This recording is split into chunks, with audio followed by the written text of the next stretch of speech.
not very compliant. Okay, ready to talk about seats and floors? Let's talk about seats and floors. Let's get some coffee first, and we'll be back to talk about seats and floors. I feel like something's missing.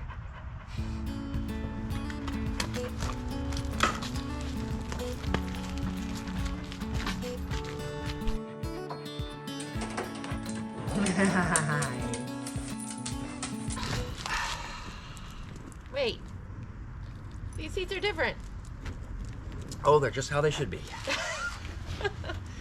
Okay, so we're talking about seats and floors. And floors. And what are we sitting in? We are sitting in two rear captain's chairs from a 2020 Honda Odyssey. What color are they? And these are mocha, which you might have noticed have changed from the last time when we got up to pre-coffee. These are the second pair that we got because we were a little unhappy with the first pair. Yes. So the first pair, the color, we didn't like it as much in person, but also they had been... So we did not like for our build, we didn't like the lighter tan color. And we decided that one... they are coming from a salvage yard, and we decided that one was just slightly twisted. It's probably fine, but we decided we wanted the darker color anyway. It was a real reason to exchange them. And this is all about safety. This is all about safety. But also, so the original pair we bought cost how much? They were, I'm going to say ultra cheap. We'll call this ultra cheap because they were $300 for the pair. Okay, and they were $150 each. And this set? And this set was $500 for the pair. So we're still ahead of brand new seats. And why did we pick these ones? They're very comfortable, actually. They are very comfortable. So the reason we selected the Honda Odyssey, this is all comes down to being frugal but not cheap. We're going to call this. So fiscally responsible. We needed two rear seats that were comfortable for long haul trips for our two adult kids. And the thing about the Honda Odyssey seats from the rear is that they have built-in seat belts. So we have the seat belts already integrated into the system. We have two armrests on each side. They're really quite comfortable. They adjust for aft. There's the lever on the sliding door of the van. Will be able to just pull the lever up in this. The whole seat will just automatically tilt forward, slide forward, and that way we can get maximum, we can basically have no gap between the back of the seat and the kitchen cabinet that's planned, but then you'll be able to just instantly get in and out just like you kind of would in a minivan. Daisy, come! Okay, but two issues. It's kind of low. Right. The van does not have the infrastructure that that a Honda Odyssey would have. Correct. So we're gonna break from this and we're gonna start by talking about the floor because that had to be insulated and that's where we started with the infrastructure. Mm-hmm. And then we'll show you the fabricating you did because you also had to build bases for these things. And there's no real, as you said, there's no regulation on seats, like there's no traffic regulation. Not really in the United States, no. Oh, fun. Right? Why and there's can things have, that can be approved by the DOT and so forth. Right, but that's why you can have people kicking around in an RV without seatbelts and stuff.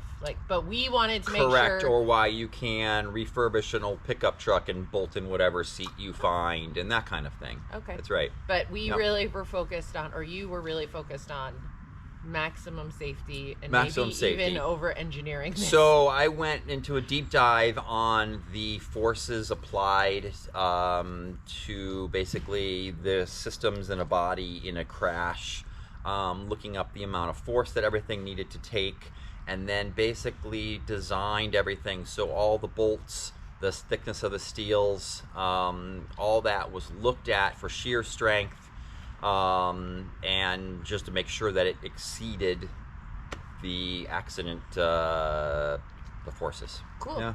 Let's go. Yeah. Okay.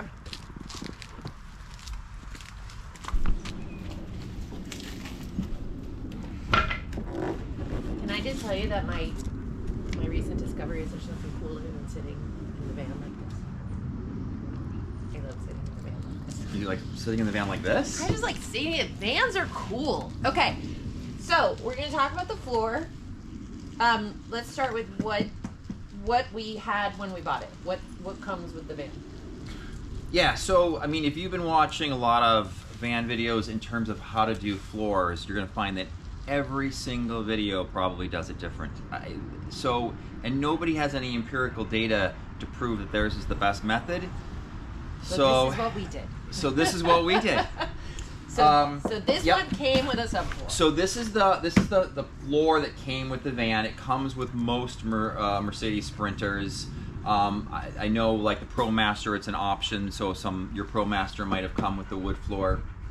And this is actually a really nice piece of wood. You know, it's obviously cut to fit. It is the entire van is only 2 pieces with a really nice aluminum connecting channel in the middle that's flush. So this plywood is actually, I think it's 3/8 of an inch thick. It is 5 ply, which is a lot for that thickness. It appears, given the dark lines between each ply, that would suggest that it's marine grade adhesive. Not sure on that, but it is also coated top and bottom. And funny enough, the Sprinters are made in South Carolina, but based on the stickers on the bottom of this floor, it actually comes from Germany, which is surprising. But then again, like Baltic birch plywood that so many people are fans of, which is great stuff, that all comes from Europe. So it could be why they have to get it from there.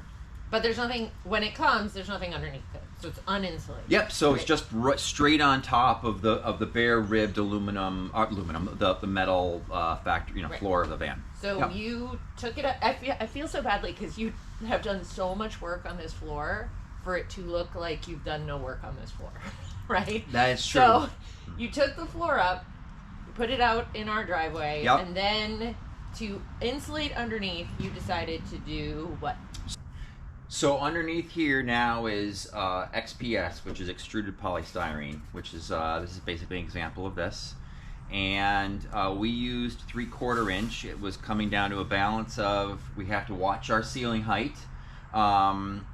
And so it was sort of a balance of how thick do we go for the insulation value. And so I just decided on 3/4 inch as I look at how thick our ceiling is going to be. So a lot of the videos we've watched, and I know not everyone, there's a question of why people are making the choices they're making, and we don't know, but some they frame out the floor and then they insulate in that. You didn't. You basically took the subfloor out, you traced it onto this, and then you just put that back in and put the subfloor on top. So there's no wood infrastructure under here, except we'll talk about that in a second. Right. Why? So that's a good question. There is not really that wood grid that you might see in a lot of videos that people do, and part of it is because of the compression strength of XPS. This can be directly walked upon, and then you put, of course, a plywood floor on top, and you're spreading the load over it even more, and there's just no compressing this. So it in itself is strong.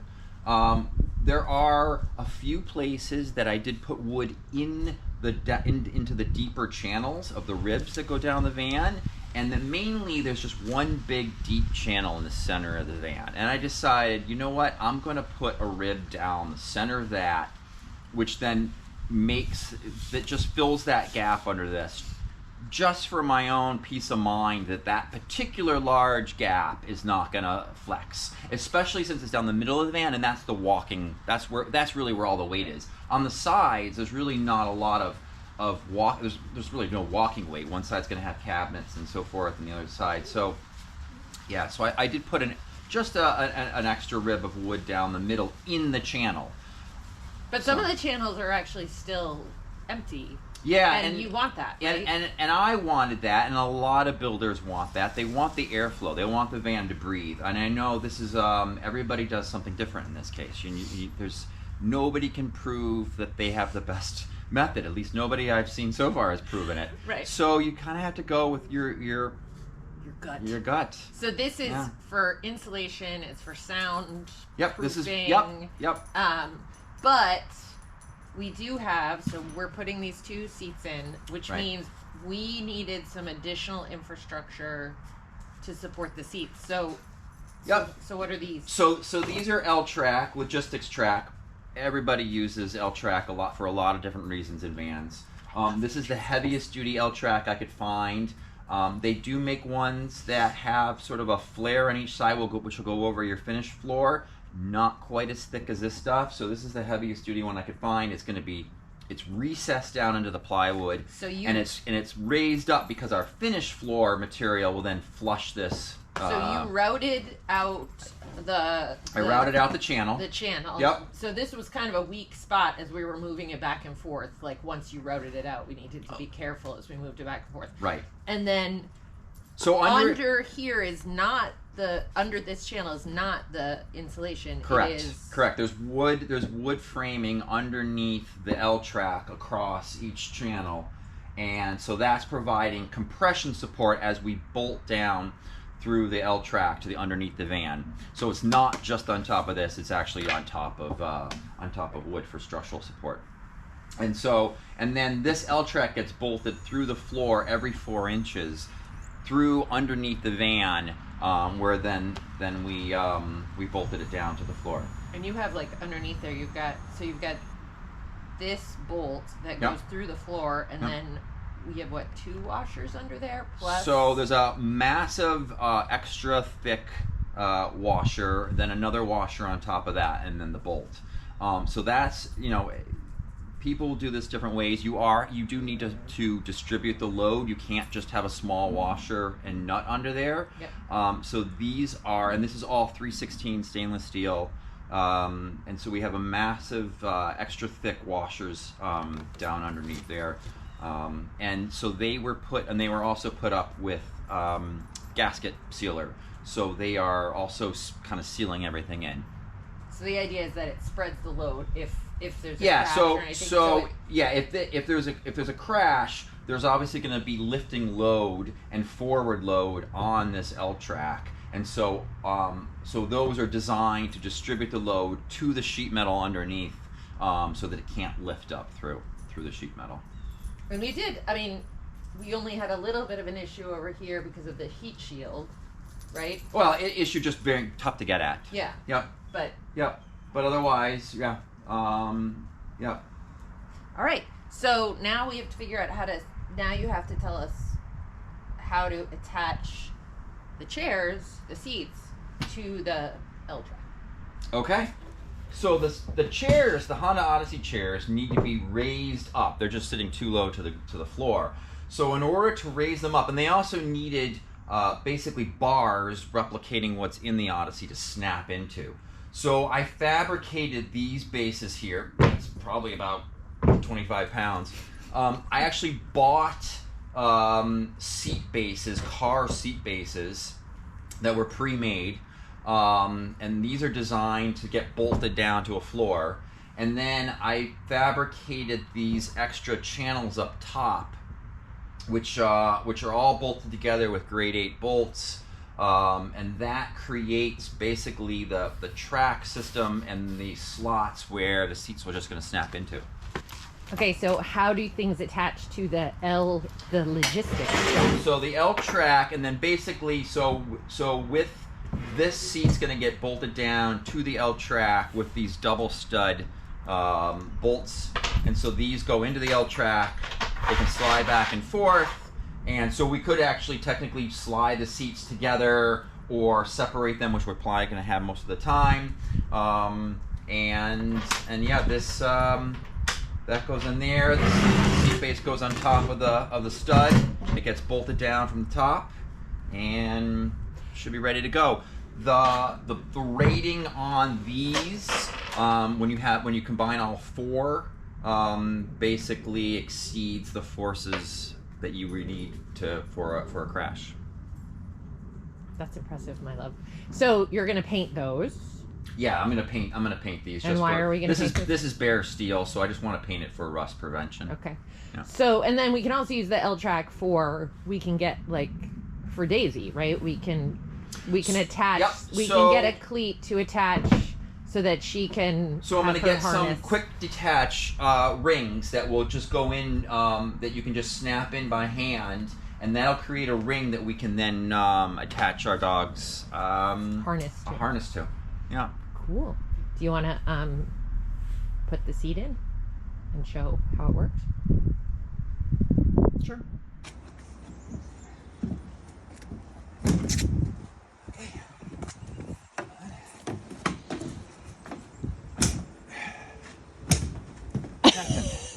Ta-da! Slide back.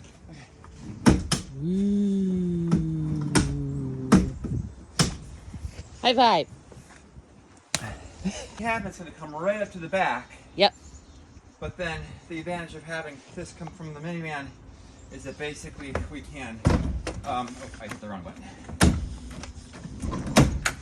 Cool. And then now we'll have our access into there when the seat's in here. It's not always going to be here, but.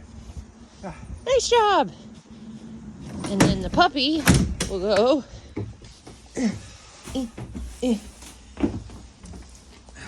Right there. Right there with her tether. With her tether. Yeah. Nice.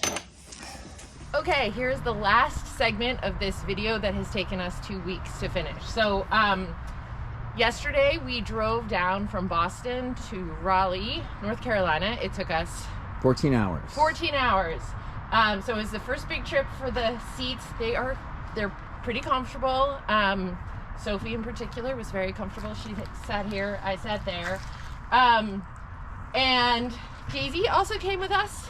And one of the best parts about the system that Steve put in with the L tracks, come and show, is, come here Daisy, come here.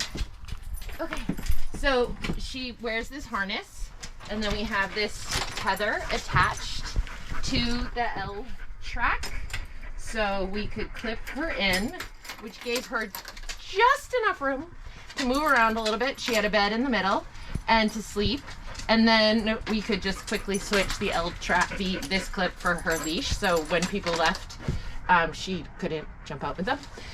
He also built me this amazing desk, which actually really great for snacks and for watching videos, but a little tall for working. And then we got these awesome cup holders at Harbor Freight. So it was a good first test. It was really cold. That was so next. Yeah, because the van's not insulated yet. Yes. So that's it on this one. That is a wrap. That's a wrap. What's up next? Afternoon coffee. Okay, I meant for the van. Oh, finishing the wiring and the insulation. All right, that's what's next. Honey, I'm home. Wow, you bring me the nicest things.